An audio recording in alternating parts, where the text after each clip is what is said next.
جھوٹ کو پھیلانے اور نشر کرنے کا جرم بھی اپنے ذمہ لیتے ہیں. اور یہ کوئی معمولی بات نہیں. ایسے شیخ جو علامہ اقبال کے نام سے بھیج رہے ہوتے ہیں, جو بخاری اور مسلم کی احادیث نہیں, اس کے نیچے بس بات کسی کی کہیں کہ لکھ کے نیچے لکھا بخاری.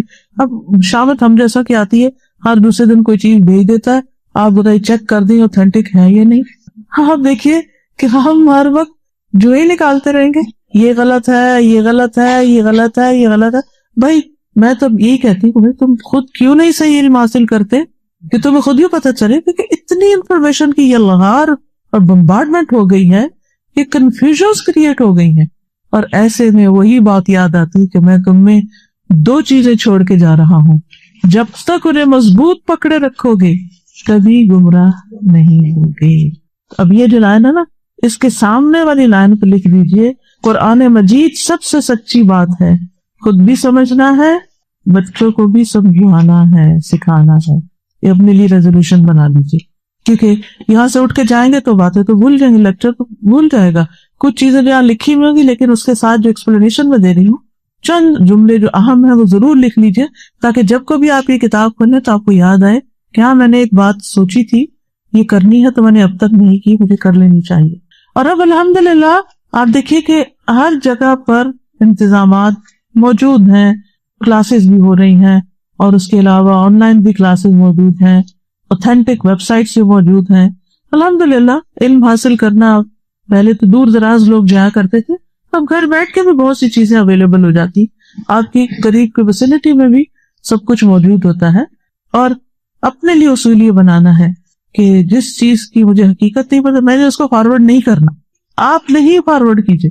دیکھیں ایک گروپ میں مثلا 256 لوگ ہوتے ہیں, جب ہم ایک فضول بات اس میں شیئر کر دیتے ہیں تو 256 پیپل کا نقصان ہوتا ہے. اگر صرف 1 منٹ کی چیز بھی ہے تو 256 منٹ آپ نے لوگوں کے ضائع کر دیے, اور غلط علم پھیلایا, اس کی پوچھ ہوگی, پکڑ ہوگی آپ سے, اس کا جواب دینا ہوگا آپ کو.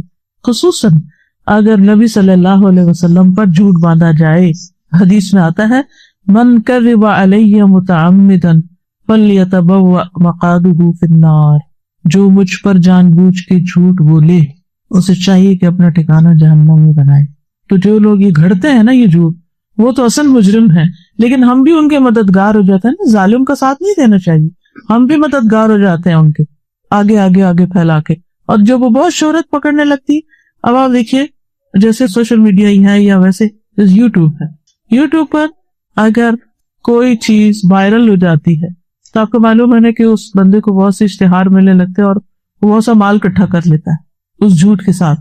اب بہت سی چیزیں لوگ ایسی اپلوڈ کر دیتے ہیں جو ان کی نہ اپنی بنائی ہوئی ہوتی ہیں, یا نہ ان کا اپنا حق ہوتا ہے, کسی اور کی اٹھا کے اپنے اوپر ڈال کے اور اس سے پیسے کمانا شروع کر دیتے ہیں. محنت کسی کی, پیسہ کوئی اور کما رہا ہے. یہ بھی کتنی غلط بات ہے.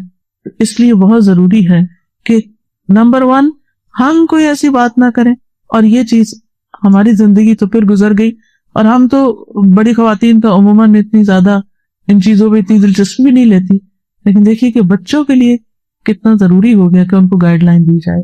یعنی یہ باتیں بہت پرانی باتیں ہیں, لیکن کس طرح ہر دور میں فائدہ مند ہیں. وَإِذَا جَاءَكَ أَحَدٌ بِنَبَإٍ فَتَبَيَّنْ قَبْلَ أَن تَتَهَوَّرَ, جب کوئی تمہارے سامنے کوئی خبر لائے تو جلدی کرنے سے پہلے اس کی تحقیق کرو. وَإِيَّاكَ وَالشَّائِعَةَ, اور مشہور خبر پر یقین کرنے سے بچو. اچھا بعض اوقات لوگ جیسے 1 اپریل ہوتا ہے تو اس میں لوگوں کو پھول بنانے کے لیے 1 اپریل پھول بڑے بڑے جھوٹ بول دیتے ہیں. کوئی مشہور کر دیتا ہے محمد علی کلے جب ابھی فوت نہیں ہوا تھا تو محمد علی کلی فوت ہو گیا, فلاں فوت ہو گیا. اب اس طرح کی باتیں وقتی طور پر امیوزمنٹ کے لیے لوگ مشہور کر دیتے ہیں, لیکن بہت بڑا جھوٹ ہے جس میں شریک ہوتے ہیں. تو خواہ آپ کے پاس کوئی خبر آئے یا آپ اسے پڑھیں, اور خصوصاً جو بہت مشہور ہو جائے اس کے بارے میں بھی فوری اس کی تصدیق نہ کرو. نبی صلی اللہ علیہ وسلم پر بعض حدیثیں جھوٹی گھڑی گئیں, اور وہ اتنی مشہور ہوئی کہ اگر کسی کو یہ بتایا جائے نا کہ یہ جھوٹی ہے بات, یہ آپ نے نہیں فرمائی, تو لگے دیکھو ہر کوئی یہ بتاتا ہے, ہم نے تو بچپن سے پڑھی ہے. نہیں, کوئی ضروری نہیں ہے کہ بچپن سے پڑھی تو سچ ہوگی. مثلاً وہ ایک مشہور حدیث ہے چین جانے والی, علم حاصل کرنے کے لیے اگر چین بھی جانا پڑے تو چلے جاؤ, یہ کوئی حدیث نہیں ہے. نہ ہی نبی صلی اللہ علیہ وسلم نے لوگوں کو علم حاصل کرنے چین بھیجا. ہاں اگر آپ کی اپنی چوائس ہے جانے کی، آج کل بہت سے لوگ میڈیکل وہاں جا کے پڑھ لیتے ہیں اور جلدی یا سستی ڈگری کر لیتے ہیں، تو ٹھیک ہے چلے گئے اگر آپ کے لیے کنوینئنٹ ہے. لیکن نبی صلی اللہ علیہ وسلم نے بالکل نہیں فرمایا. اسی طرح کی اور بھی مشہور باتیں کچھ ہوتی ہیں کہ جو آپ کی حدیث نہیں ہوتی لیکن وہ جھوٹی باتیں ہوتی ہیں جو آپ کے نام لگا دی گئی. آپ کے نام کیوں لگا دی گئی؟ کیونکہ لوگ یقین کر لیں گے. کیوں یقین کر لیں گے؟ کیونکہ آپ سب سے سچے اور امین تھے، صادق اور امین تھے. پھر کہتی ہے لا تصدق کل ما یقال ولا نصف ما تبصر، نہ تم تصدیق کرو نہ تحقیق کرو ہر اس بات کی جو کہی جاتی ہے، اور نہ آدھی اس کی جو تم دیکھتے بھی ہو. یعنی سنی سنائی باتوں کی تو تصدیق کرو ہی نہیں جب تک کہ اس کے سورس کا پتہ نہ ہو، اور ایون اگر تم کوئی چیز دیکھ بھی لیتے ہو تو پھر بھی بینیفٹ آف ڈاؤٹ دو، کیونکہ ہو سکتا ہے کہ ایک چیز کو دیکھ کر تم کچھ سمجھے جبکہ اس کی حقیقت کچھ اور ہی تھی. اس کی مثال واقعہ افک ہے. کس کس کو پتا ہے واقعہ افک کا؟ الحمدللہ جنہوں نے دورہ قرآن سنا ہو ان کو ضرور پتا ہوتا ہے یہ واقعہ کیا ہے. یہ واقعہ ہے نبی صلی اللہ علیہ وسلم کی بہت پیاری بیوی حضرت عائشہ صدیقہ رضی اللہ تعالی عنہا پر الزام لگ گیا تھا کسی شخص کے ساتھ ملوث ہونے کا، صفوان بن معطل کے ساتھ. حالانکہ اس بات میں کوئی حقیقت نہیں تھی، مگر منافقین نے اتنا پروپیگنڈا کیا کہ لوگوں نے اس کو کچھ نے تو سچ ہی مان لیا اور آگے بھی بات کر دی، جن میں تقریباً سارے منافقین شامل تھے، اور کچھ سچے مومن بھی اس جھوٹے پروپیگنڈے سے متاثر ہو گئے. حالانکہ بات بالکل جھوٹ. وہ کیا تھی کہ حضرت عائشہ پیچھے رہ گئی تھی لشکر سے، اور جن کی ڈیوٹی تھی سامان وغیرہ کو اور پیچھے نہیں بچی کچھ چیزیں دیکھنے کو، وہ جب آیا تو انہوں نے دیکھا کہ حضرت عائشہ ہے اور سوئی ہوئی ہیں اور قافلہ جا چکا ہے. تو انہوں نے انا للہ پڑھا اور وہ جاگ اٹھی اور ان کے آگے اونٹ کر دیا، وہ بیٹھ گئی اور وہ ان کو لے کے مدینہ. جو ہے وہ مدینہ میں انٹر ہوئے ان کو لے کر، تو کہا کہ یہ نبی کی بیوی تو نعوذ باللہ پیچھے رہی ہے اس شخص سے دوستی کی وجہ سے اور کوئی برا کام کر کے آئی ہے. کتنا بڑا جھوٹ تھا اور کتنا اس کو عام کر دیا گیا، صرف اس لیے کہ اب عبداللہ بن ابی کیا کہتا ہوگا کہ میں نے اپنی آنکھوں سے دیکھا اس کو ساتھ آتے ہوئے. تو ہم نے آنکھوں سے دیکھا ہے صفوان کو حضرت عائشہ ایک طرح سے ان کو فیور کر کے ان کو لاتے ہوئے. تم نے یہ تھوڑی دیکھا کہ نعوذ باللہ اس نے کوئی برا کام. اور یہ ضروری تو نہیں کہ اگر کوئی مرد کسی عورت کے ساتھ کسی جگہ اکیلا دیکھا گیا تو وہ ضرور کو برا ہی کام کر کے بیٹھے ہو، یہ تو حق نہیں. اسی لیے اس چیز سے منع کیا گیا کہ کوئی عورت کسی مرد کے ساتھ اکیلی نہ بیٹھے، کیونکہ اس سے لوگوں کے اندر شکوک و شبہات پیدا ہو جاتے ہیں اور وہ گھروں میں لڑائیاں فساد شروع ہو جاتے ہیں. میں ساسکیٹون میں تھی پچھلے ہفتے، تو مجھے کسی نے بتایا کہ یہ بچی بہت پیاری سی بچی ہے، بہت اچھی، بہت بااخلاق سی، لیکن ہسبینڈ وائف کے بیچ میں لڑائی ہو گئی ایک بات پر. وہ یہ تھی کہ لڑکی کے جو پیرنٹس تھے وہ بہت ماڈرن تھے اور ان کے اندر کزنس کے ساتھ ہاتھ ملانا، حق کرنا، بیٹھنا، ہنسی مذاق کرنا کو برا نہیں سمجھا جاتا. لیکن شوہر کا جو خاندان تھا وہ ذرا ریزرو قسم کا تھا. اب اسی طرح کہیں کسی پارٹی شادی میں ہسبینڈ نے دیکھ لیا کہ میری وائف جو ہے وہ اپنے کزن کے ساتھ ہنس بول رہی ہے، which was just a normal routine matter ان کے خاندان میں. تو بس یہاں سے پھر اس نے ہر چیز میں شک کرنا شروع کر دیا، ہر چیز کے اندر لڑائی جھگڑا فتنہ فساد. اور اتنی قابل اور اتنی پیاری اور اتنی اچھی بچی جس کرب سے گزر رہی ہے اس کا اندازہ نہیں کیا جا سکتا. اب آپ دیکھیے کہ ہسبینڈ وائف کو رشتہ ایک ٹرسٹ کا رشتہ ہوتا ہے. ایک دوسرے کے اوپر اگر ٹرسٹ نہ رہے تو زندگی حرام ہو جاتی ہے، غموں کا انبار لگ جاتا ہے.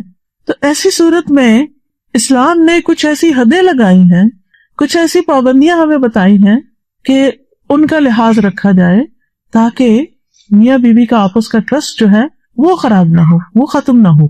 تو بہرحال وہ تو ایک الگ ایشو ہے. یہاں پر جو بات کی جا رہی ہے وہ یہ کہ لوگوں کی باتوں کی تصدیق مت کرو، سنی سنائی باتوں کی.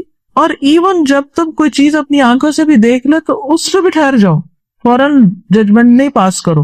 بعض اوقات دور سے چیزیں کچھ اور نظر آ رہی ہے، بعض اوقات ایک چیز ہم سوچ رہے ہوتے ہیں اور ہم اپنے ہی آئینے اور نظر اینک کے مطابق اس کو دیکھ رہے ہوتے ہیں. اب جن لوگوں کی نظر کمزور ہوتی ہے اور وہ اینک سے صحیح دیکھ پاتے ہیں، اگر وہ اینک اتار دیں تو ان کو بعض اوقات دوسروں کو دیکھنے میں بھی غلط فہمی ہو جاتی. سچ نہیں، میں دیکھا تو فلاں تو بھی نہیں، آپ کی اینک نہیں لگی، اس لیے آپ نے کچھ اور دیکھا. اینک لگ جائے گی تو پھر چیزیں کچھ اور نظر آئیں گی، تو دیکھنے میں بھی غلط فہمی ہو جاتی ہے. وَإِذَا ابْتَلَاكَ اللَّهُ بِعَدُوٍّ، جب اللہ تمہیں کسی دشمن سے مبتلا کر دے، یعنی جب کوئی شخص تمہارا دشمن بن جائے، ہوتا ہے نا، تو اسے ڈیل کیسے کرو؟ مثلاً آپ کے بچے اسکول میں ہیں، بعض اوقات لڑائیاں ہو جاتی ہیں، فائٹنگ ہو جاتی ہے، دشمنیاں پیدا ہو جاتی ہیں، یا ایسی قسم کی کچھ چیزیں ہو جاتی ہیں۔ اچھا، بعض ایسی ہوتی ہیں جو بہت اوپن ہوتی ہیں، اور بعض ہوتی ہیں جو دل ہی دل میں ایک دوسرے سے بغض رکھے ہوتے ہیں اور اینیموسٹی۔ تو پھر کیا کرو؟ اس کو کس طرح اوور کم کرو؟ قابلہ بالاحسان الیہ، اس کا مقابلہ احسان کے ساتھ کرو۔ قرآن مجید میں آتا ہے ادفع باللتی ہی احسن، اس طریقے سے دور کرو جو احسن، یعنی برائی کو بھلائی سے دور کرو۔ اقسم باللہ، میں اللہ کی قسم کھاتی ہوں، ان العداوۃ تنقلب حبا، کہ دشمنی محبت میں بدل جائے گی۔ تصور، سوچو تو ذرا، سوچو تو صحیح۔ بہت ہی اچھی بات انہوں نے کہی اور اس پہ توجہ کی ضرورت ہے۔ اپنے لیے سامنے کے پیج پر لکھ لیجئے، نفرت اور دشمنی کا مقابلہ احسان کے ساتھ کرنا ہے، احسان کے ساتھ۔ آپ نے دیکھا ہوگا کہ بعض بچے آپس میں گھروں میں بہت لڑتے، بھائی بھائی سے لڑ رہے ہیں، بہن بھائی سے لڑ رہی ہے، اور آپ سر پکڑ کے بیٹھ لیتے، سمجھ نہیں آتا کہ ان کو کیسے سمجھاؤں۔ آپ ہر روز صلح کرا رہے تھے، ہر روز سمجھا رہے تھے مت لڑو مت لڑو مت لڑو۔ اب اس کے لیے طریقہ یہ ہے کہ بچپن سے ہی آپ بچوں کو سکھائیں ایک دوسرے کو اپنے اوپر فوقیت دینے کی، یعنی دوسرے کو امپورٹنس دینا سکھائیں۔ جو لوگ دوسروں کو اہمیت دینا جانتے ہیں، ان کا صحیح مقام پہچان کر ان کو اس مقام کے مطابق ڈیل کرتے ہیں، ان کی زندگی میں مسائل کم ہوتے ہیں۔